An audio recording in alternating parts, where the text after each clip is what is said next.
Welcome to Moments with Marianne. This is your host, Marianne Pastana.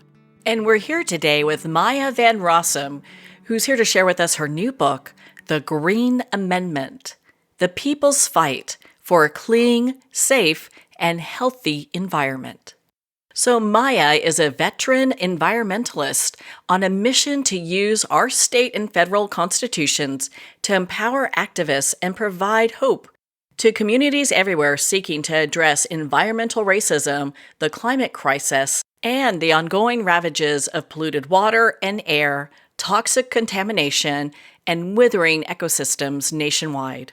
She is the founder of the Green Amendment for Generations, a national nonprofit organization dedicated to inspiring passages of green amendments in every state across the United States. So let's welcome to the show, Maya van Rossum. Thanks so much for having me. I'm really excited to be here. Well, what an honor it is to have you here and to talk about your new book. What inspired you on this path? So my book for me is really sort of a glorified fact sheet. I know that's probably not very attractive, but I promise it's filled with stories and done in a way that's intended to be interesting. And it's all about helping me advance a national movement, which is about getting people, inspiring people to want to secure a constitutional right to a clean, safe, and healthy environment. And I am very passionate about this because I've actually been an environmental activist for about 30 years now. And I'm also an environmental attorney. And I've experienced all the many ways that our current system of environmental protection laws fundamentally fails us, because these laws are focused on legalizing environmental pollution and degradation rather than actually preventing harm in the first place. Because in one of the states where I work, we had actually a long ignored constitutional right to a clean, safe, and healthy environment, we were able to overturn a devastating law that would have advanced industrial operations in really challenging ways for the environment and for communities where fracking for gas for shale was taking place. It was a law that needed to be defeated before it started. And because we had this long ignored constitutional environmental rights amendment, we were able to do exactly that. And it's a victory we wouldn't have achieved but for the constitutional environmental rights that existed in that one state. So what started you even having an interest in the environment in the way that you have? So I think I've been an environmentalist all my life, ever since a child. And I've also had a side of me that was really about championing justice and what was right and trying to help empower people, but also empower nature to really stand up to the injustices that we all face every day. And over the course of my life, I have really had the wonderful opportunity to blend my love for the environment with my love for justice and my interest in the law into my work as an environmental activist. So why do these green amendments keep failing? It seems like when they come up, there's lots of interest from, environmentalists and just people in general. So why do they keep having this failure rate when they get to a place of becoming a law? So it's actually, I actually view it quite the opposite. So one of the things that we have, right, is, as I said, all the laws that we have at the state and the federal level here in the United States of America are really focused on legalizing pollution. So it's actually not illegal to discharge pollution to the water or the air, to cut down a forest or fill in a wetlands or even fill in a stream, or to continuously inflict more and more environmental degradation, damage, and harm on low-income communities, communities of color, indigenous communities, as an excuse so that we can help protect more affluent communities from the devastating harms of pollution and degradation. And because these laws are actually passed by the legislative branch of government and signed by the executive branch, either the governor of a state or the president of the United States, when these laws are passed and implemented, there really isn't very much that people can do about the harm that results because it's legal.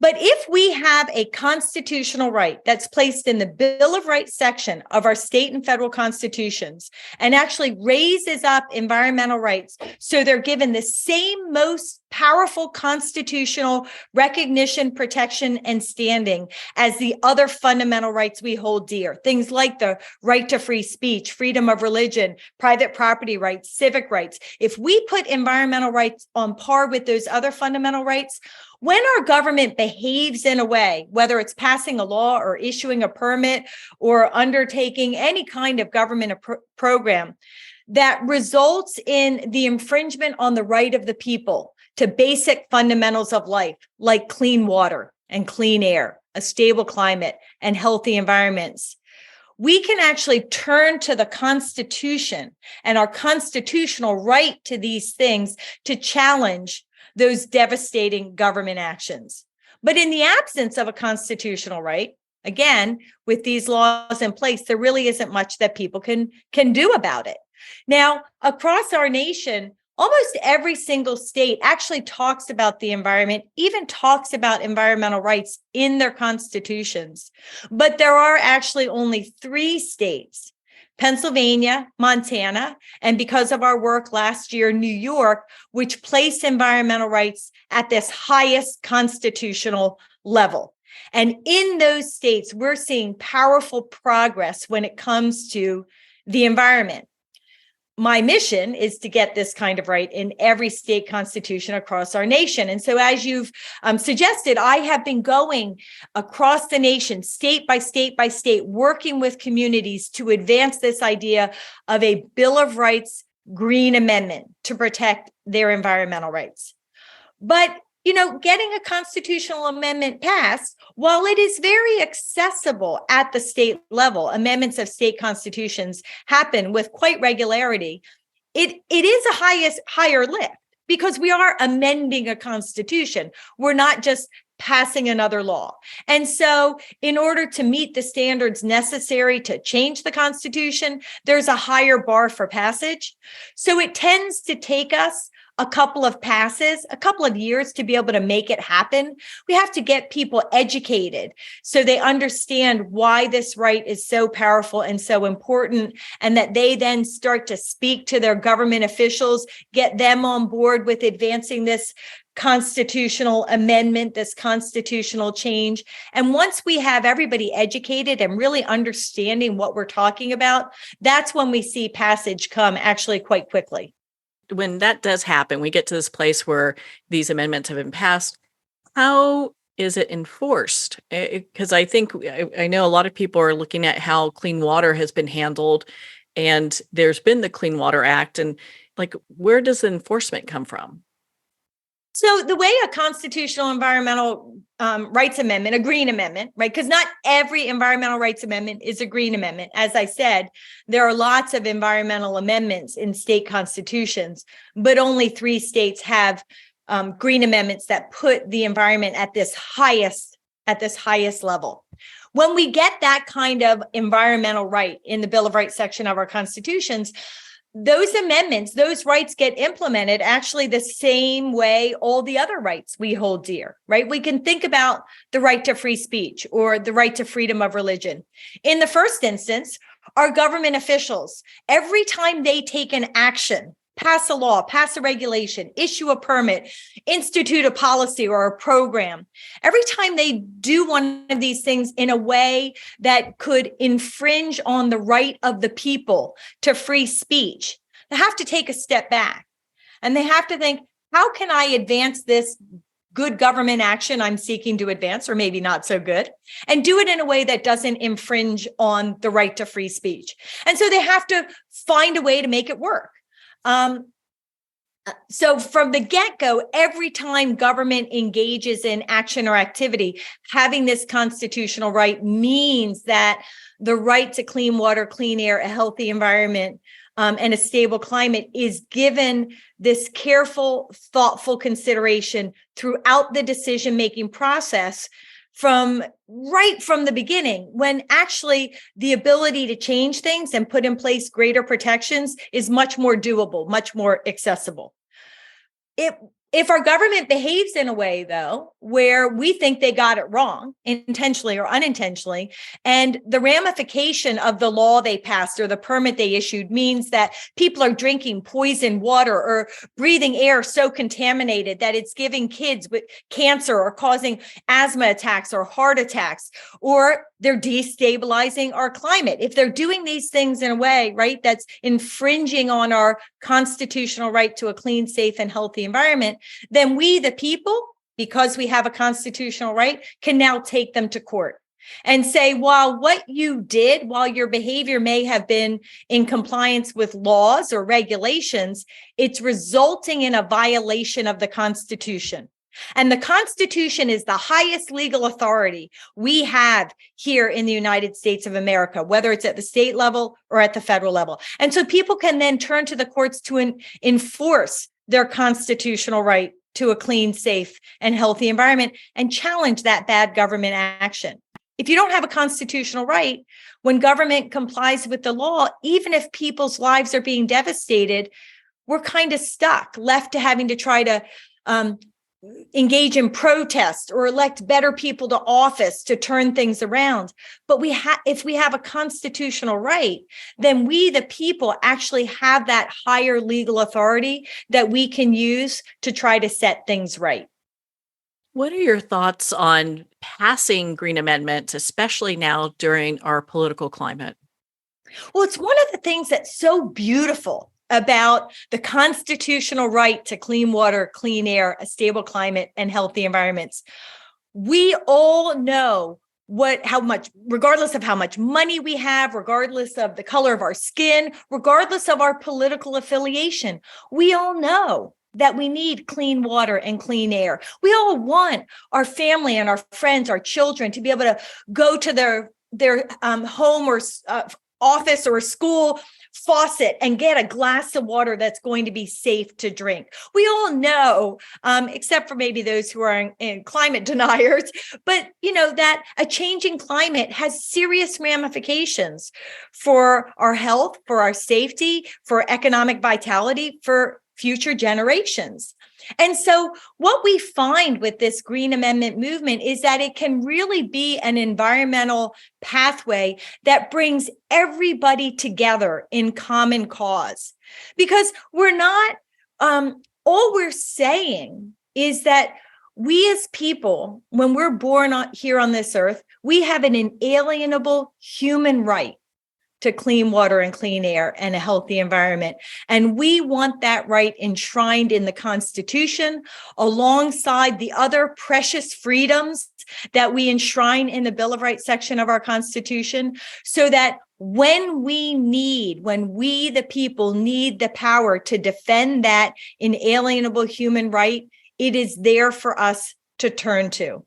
So we actually find, because this is such a basic, fundamental human right that we are talking about, we really do find that there is a place, a space in the Green Amendment movement for everyone. We can talk with the most conservative voices who traditionally are thought of as being against the environment. We can talk to them about the value of recognizing environmental rights in the Bill of Rights section of our Constitution in a way that everybody that's partaking in that conversation appreciates. And we've demonstrated that in the states where we are advancing green amendments. It's not happening everywhere, but in a number of states like New York, where the Green Amendment has passed, in Maine, in New Jersey, where we have Green Amendment proposals advancing, as well as other states, we actually have bipartisan support for the Green Amendment. In fact, in New Jersey, we have a very powerful and growing contingent of conservatives that are coming together in support of the Green Amendment. In Maine, our lead sponsors are a combination of Democrats and Republicans. So it's because we all believe we have a right to clean water and clean air. It's very basic and understandable to us all. So again, it becomes this place, this space to talk about the environment where we can all agree and come together in common cause. I'm sure everyone wants to be able to turn on their tab and not worry about whether or not it has high level of lead in it, when they go to drink it. So I could see where everyone would want to get on board. Absolutely. And it's one of the things, I in my book, the Green Amendment, the People's Right to a Clean, Safe, and Healthy Environment, what I do is I do talk about the law and how the law works, and I try to do it through stories. I do talk about how our current system has fundamentally failed us. I do talk about people who have been harmed by environmental pollution and environmental racism. And I try to tell the stories of real people that are experiencing harm from the environment. And I also tell stories of people who have really benefited, particularly businesses who have benefited from having a clean and healthy environment in which to operate. I mean, economically, it's very beneficial, just like it's very beneficial to the health and safety of people. So I really, through story, try to help people understand what the problem is, but how having Green Amendment success can really transform our lives here in the United States of America and make everything better for everybody. In your book, you have a whole section on fracking, and I'd love for you to share a story with us about that.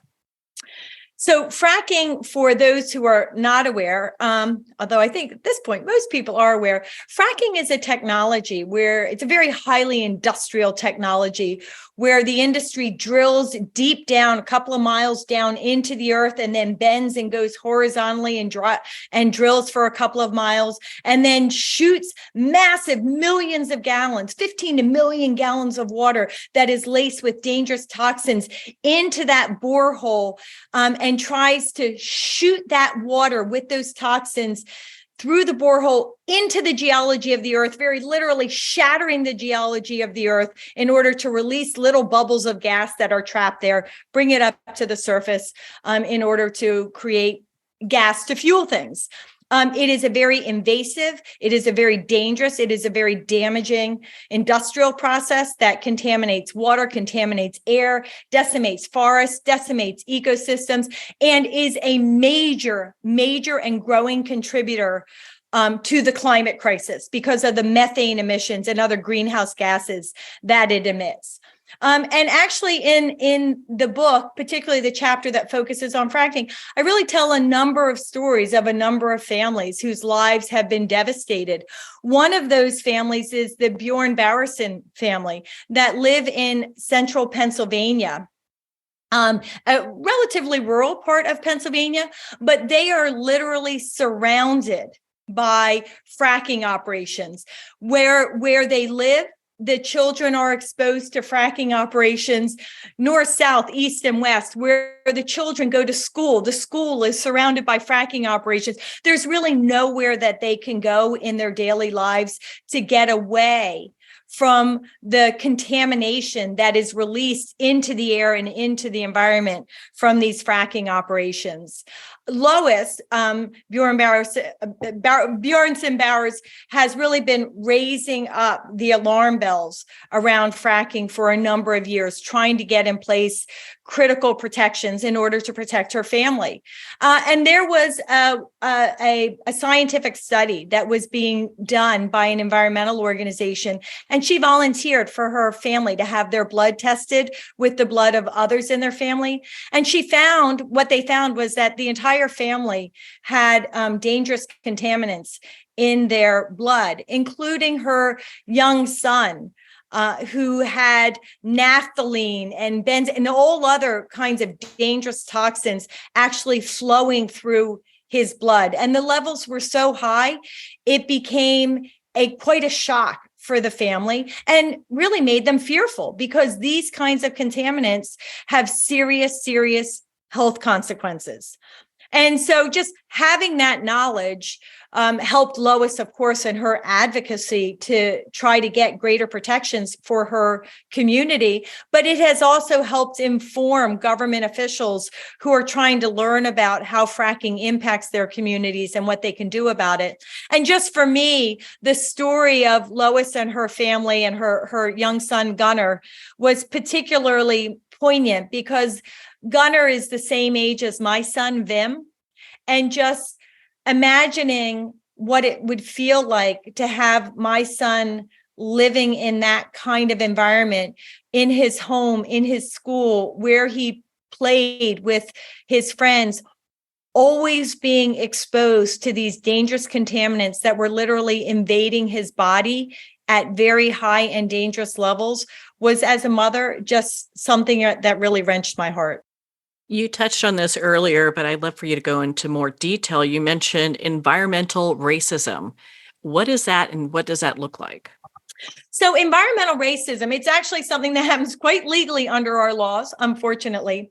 And it is where, when implementing the laws, what our government officials end up doing is exposing communities of color, indigenous communities, low-income communities, exposing them over and over and over again to the highest polluting contamination levels that exist in a community. And the way that happens is when there's a new industrial operation that has to come into a community and has to get a permit in order to legalize their polluting operations, part of the decision-making process is, where do you locate that pollution spewing industrial operation? And what the law really does is it actually guides these industrial operators to seek to place their industrial operations nearby these communities of color, indigenous and low-income communities. And so what you have is these communities, kind of like Lois's family, end up being surrounded by these highly polluting industrial operations, because the law sort of encourages them all to go into the same places and the same spaces right by these communities that have the least political access, the least political power, the least financial resources necessary to fight to protect themselves. And as their environment degrades further and further and further, their air quality, their water quality, their ecosystems, now the industry and government have another excuse to place the next highly polluting industrial operation right nearby that same community of color, BIPOC community or low-income community. And it's by saying, well, the water there is already so contaminated, it's not really going to inflict more harm if we just put another pollution spewing industrial operation over there. But if we put it way over here, where we have these communities of affluence that are not yet experiencing high levels of pollution, well, now we're going to be creating significant harm on this pristine ecosystem. However it plays out, it just means that BIPOC communities and low-income communities are really breathing rates of pollution and contamination that are 3, 4, 5 times higher than everybody else. More pollution in the air, more pollution in the water, being surrounded by seas of asphalt, their forests and their waterways being destroyed, being contaminated, so they don't get the benefit of healthy environments. And it really ends up destroying their health, the quality of their lives, the ability to access, to have economic prosperity in terms of jobs and where they live and property values. Very literally, the neurotoxicants that can be spewed into the air near these communities of color can literally impact the brains of their children who are going to school and trying to learn, and actually inhibit the ability of children to learn while they're in school, which of course impacts them throughout the entirety of their lives. Because if they haven't learned well as children because of the neurotoxicants flowing through their bodies and impacting their brains, then it impacts the kind of jobs that they can get later, right? It impacts their healthy lives later. So it's just a ripple effect of devastating consequences.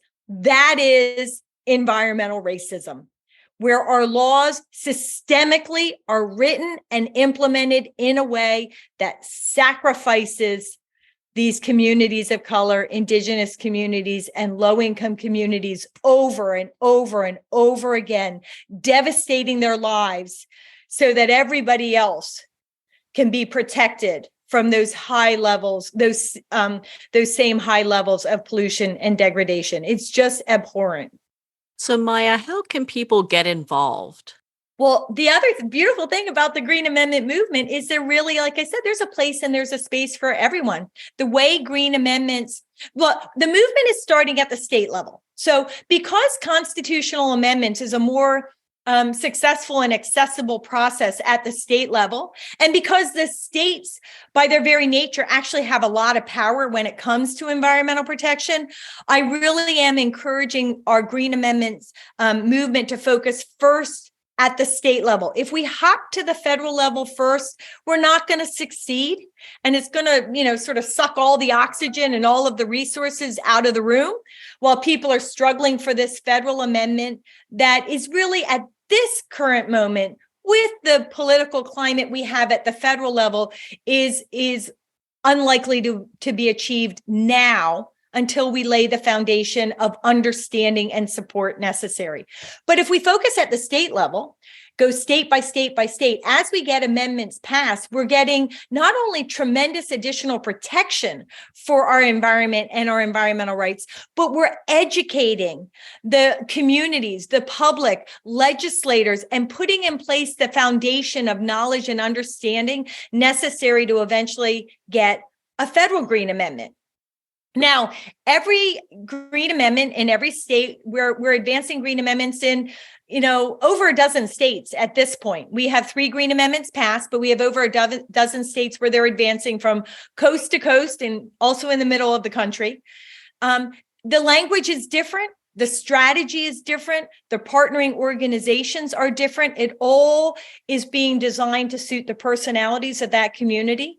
And the way those Green Amendments have gotten started is different. Sometimes it was an organization, an environmental organization that wanted to pursue this pathway. Sometimes it was a legislator that really wanted to have a powerful environmental protection legacy and they wanted to lead the charge. Sometimes it was a single person who heard a podcast, read my book, heard a radio show, right? Somehow learned about the movement and very literally picked up the phone and called me, and we got to work together. So the way people can get involved, if you have a Green Amendment advancing in your state, if you go to my website, forthegenerations.org, you can find your state and what is happening in terms of its Green Amendment movement, and you can become active and engaged. Or you might find out that there isn't a Green Amendment happening in your state just yet, and you might want to be the person that is sort of the spark to get it to start. And in that case, if you're that person, I would encourage you to reach out and call me, and let's get to work together. But all I really ask, whoever wants to start the movement in a state or whoever wants to be engaged in a state, please don't go off and do it on your own. It is a simple concept, but it can be quite complex to get right and to fend off the challenges we know will come from big business and corporations and industry. So rather than going off and doing it on our own and recreating the wheel, let's just partner up and work on it together. Give me a call. Let me help you. And together we can be successful in the near term. Well, Maya, thank you so much for taking the time to be on the show with us here today. Thank you so much for helping to share the message about a pathway for environmental and community protection I'm really passionate about. And it's a pathway that protects not just present generations, but the future generations yet to come. So if you get involved, you're having a really powerful impact. So thank you for helping me to share that message. Well, thank you, Maya. It's been such an honor to speak with you about your new book, The Green Amendment, The People's Fight for a Clean, Safe, and Healthy Environment. The Green Amendment's available at Amazon, Barnes & Noble, and all indie retailers. And of course, remember, support our indie bookstores. If you don't see it on the shelf there, just ask for them to order it. We're going to pause here for a quick moment, and we'll be right back after this message.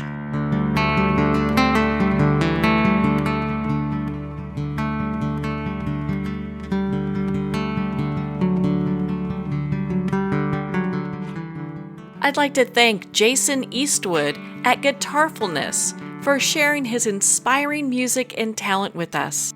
His music is known worldwide for cultivating atmospheres of harmony, inner peace, and clarity. Visit Jason's website at guitarfulness.com. Join his newsletter, be part of his community, and download his music.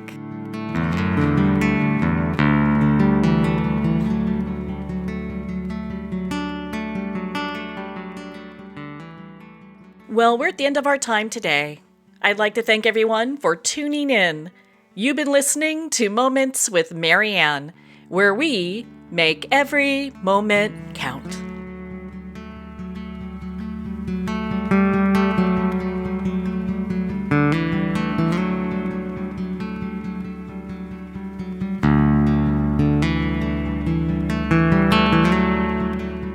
In a single moment, your life can change. Moments with Marianne is a transformative hour that covers an endless array of topics with the best of the best. Her guests are leaders in their fields, ranging from inspirational authors, top industry leaders, and business and spiritual entrepreneurs. Each guest is gifted and a true visionary. A recognized leader in her own work, and while teaching others to develop, refocus, and grow, Marianne will bring the best guest and sometimes a special surprise. Don't miss this. You never know just which moment will change your life forever.